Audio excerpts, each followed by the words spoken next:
Charlotte, interview mensonge.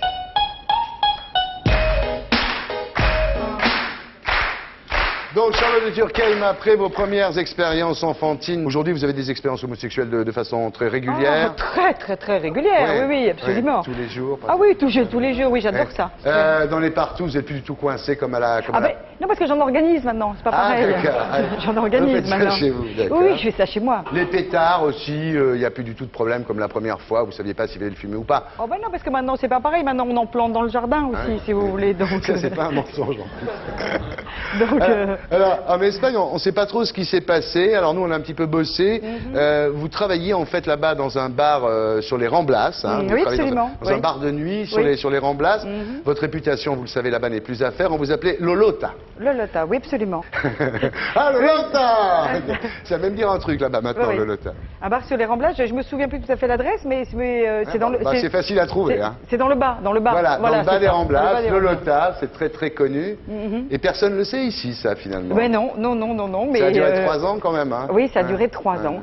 Et pourtant, c'était un bar magnifique. Hein, ça vous plaisait, le truc? Ah oui, j'adorais ça, oui. Ben, vous étiez venu d'ailleurs vous-même. Hein. On t'appelait Charlotte de Turlut à l'époque.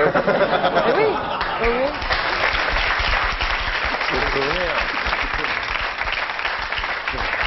Le nez, alors voilà une histoire en plus incroyable. Contrairement à ce que tout le monde croit, votre nez a été refait en fait. Vous n'avez pas du tout un nez comme ça au départ. Vous avez un petit nez parisien. Voilà, j'avais un nez, j'avais un nez que je trouvais, je sais qu'il, voilà, il me plaisait pas beaucoup. J'ai greffé un coude. J'ai fait et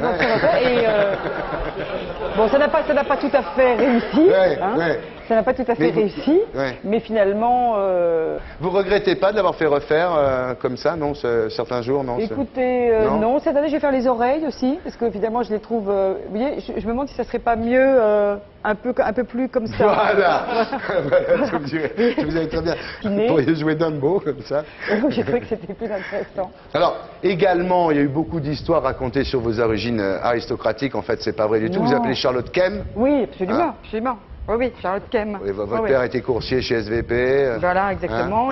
J'habite à la Courneuve, je suis née à la Courneuve. À la Courneuve, voilà. Vous avez un culot. Vous savez que c'est drôle parce que ça c'est vrai ce que je vous dis.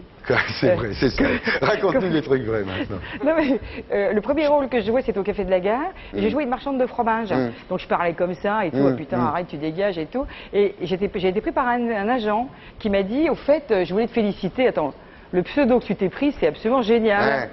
J'ai dit comment ça? Il m'a dit bah s'appeler Anne-Charlotte de Turckheim, c'est quand même grand comme pseudonyme. Le mec pensait que c'était un pseudo. Voilà, Charlotte de Turckheim, mesdames et messieurs, un essai de canicule. C'est la saga de l'été sur France 2. 4 fois 90 minutes avec Anthony Delon. Charlotte, vous savez que vous êtes dans Tout le monde en parle version estivale.